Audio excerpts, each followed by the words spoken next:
নমস্কার সবাইকে। আজকের রেসিপি রিফ্রেশিং ওয়াটারমেলন মোহিতো।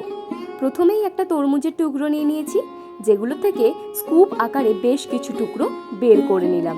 এবার আর একটা তরমুজের টুকরো নিয়ে সেটাকে ফালি ফালি করে কেটে নিলাম। কেটে নেওয়ার আগে বীজগুলোকে পরিষ্কার করে নিয়েছিলাম।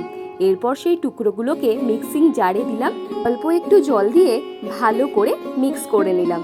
চাইলে মিক্সিতেও এটা করতে পারে, আবার হাত দিয়ে চটকেও রস ভালো করে বের করা যেতে পারে। এবার সেটাকে ভালো করে ছেঁকে নিলাম। ছাঁকা রসটাকে একটা গ্লাসে ঢেলে নিলাম।